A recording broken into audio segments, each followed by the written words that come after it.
বিকেলটা ছিল অন্যরকম। ঢাকার আকাশে মেঘ জমছিল, যেন প্রকৃতি নিজেও থমকে গিয়েছিল কিছু ঘটবার অপেক্ষায়। সোহরাওয়ার্দী উদ্যান যেন হয়ে উঠেছিল এক বর্ণছটাময় মহাকাব্যের প্রেক্ষাপট। মানুষের ঢল নেমেছিল, বৃদ্ধ, তরুণ, নারী, শিশু, সবার চোখে এক অদ্ভুত প্রত্যাশার আভা।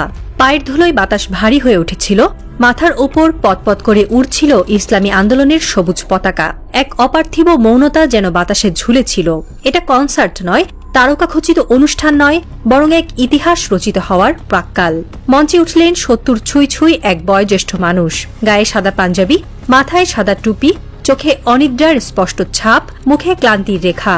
তবু তার চেহারায় ছিল অদ্ভুত এক শান্তি। তিনি ছিলেন এমন একজন যার পদচারণায় গর্জে ওঠে না কোনো আওয়াজ, কিন্তু তার উপস্থিতি গভীর করে তোলে মুহূর্তকে। তার নাম ড শফিকুর রহমান, বাংলাদেশ জামায়াতে ইসলামী আমির। তিনি যখন মাইক হাতে নিলেন তখন আর কোনো আওয়াজ রইল না। জনতার মাঝে ছড়িয়ে পড়ল নীরবতায় মোড়া বিস্ময়ের ঢেউ। তার কণ্ঠে ছিল না কোনো জড়তা, ছিল না ভয়ের কণা মাত্র, বরং ছিল এক অভ্যন্তরীণ দীপ্তি, ছিল বিশ্বাসের অগ্নিশিখা। আর যেটুকু শক্তি শরীরে অবশিষ্ট ছিল তা তিনি ঢেলে দিলেন জনতার মাঝে।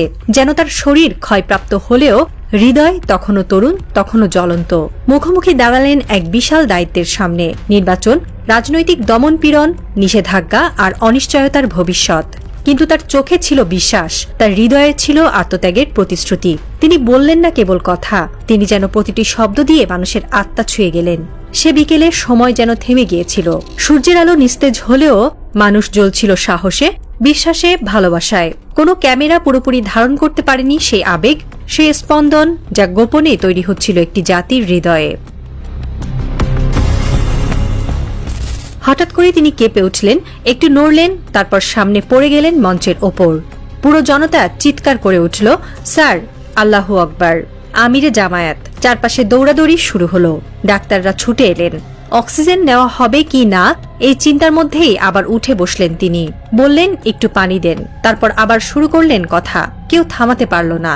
দ্বিতীয়বারও তার শরীর সইল না, আবার পড়ে গেলেন। এবার ঘাড়ের কাছে কাঁপছে মাইক্রোফোন, কিন্তু কণ্ঠ থামেনি।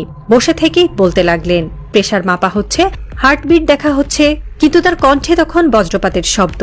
যতদিন হায়াত আছে লড়ব, থামব না।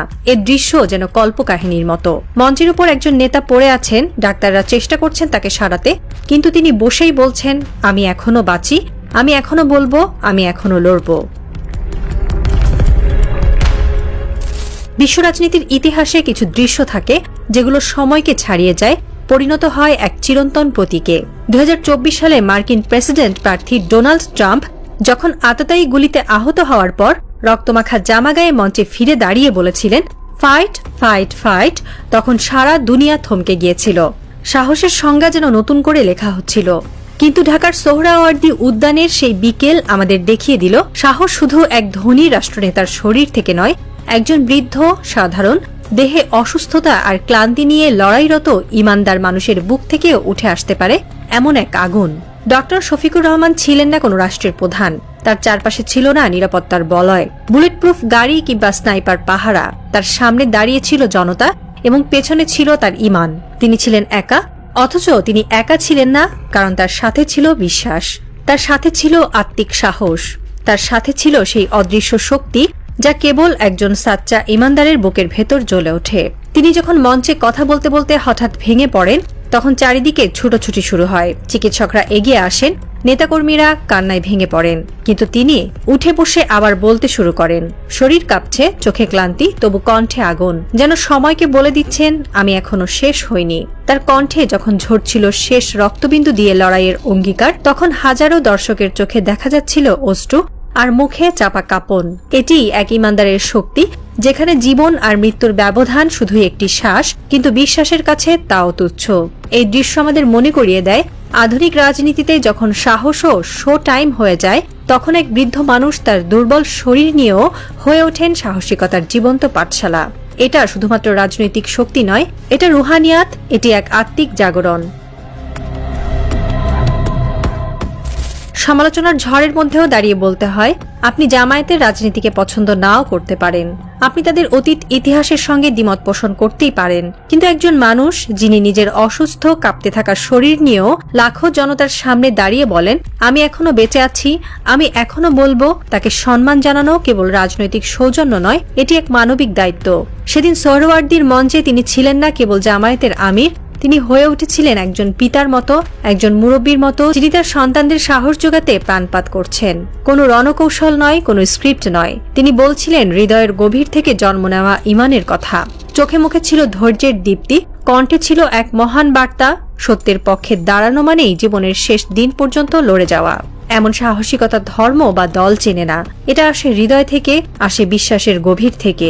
তার কণ্ঠে ছিল না হিংসা, ছিল না প্রতিশোধ, ছিল কেবল সাহস ও দায়িত্ববোধের অদম্য বহিঃপ্রকাশ। সেদিন তিনি যেন এক সেতু হয়ে উঠেছিলেন, ধর্মীয় বিভাজন, রাজনৈতিক মতপার্থক্য সবকিছুর উপরে উঠে মানুষের হৃদয়ে পৌঁছে যাওয়া এক নির্ভেজাল অনুভবের। ডক্টর শফিকুর রহমান কোনো রাজনৈতিক রণকৌশল বা জনপ্রিয়তা অর্জনের কথা বলেননি, তিনি বলতে এসেছিলেন ইমানের ভাষা, ন্যায়ের পক্ষে দাঁড়ানোর অদম্য সাহসের গল্প। রাজনৈতিকভাবে বাংলাদেশে জামায়াত এখন কোণঠাসা, নির্বাচনের মাঠে নিষিদ্ধ, প্রশাসনিক দমন পীড়নের শিকার, কিন্তু সেই বাস্তবতার ভেতরেও একজন বৃদ্ধ আমির, যিনি চিকিৎসকের পরামর্শ উপেক্ষা করে জনতার সামনে দাঁড়ান, তার লড়াই হয়ে ওঠে প্রতিরোধের প্রতীক। এটা কেবল জামায়াত নয়, একটি রাজনৈতিক আন্দোলনের বিরুদ্ধে রাষ্ট্রযন্ত্রের কঠোরতার মাঝেও মানবিক ইচ্ছাশক্তির বিজয়। এই মুহূর্তে যখন বাংলাদেশের রাজনীতির মঞ্চে নৈতিকতার সংকট, তখন ডক্টর শফিকুর রহমানের এই দৃশ্য একটি ব্যতিক্রমী উদাহরণ। সন্ধ্যা নামার সঙ্গে সঙ্গে সোহরাওয়ার্দী উদ্যান খালি হতে শুরু করে। মঞ্চে পড়ে থাকা পানির বোতল, কাপড়ে থাকা স্টেথোস্কোপ, ফেলে যাওয়া ব্যানার, সব মিলিয়ে যেন এক যুদ্ধের পরে ফিরে যাওয়া সেনাদের স্মৃতি।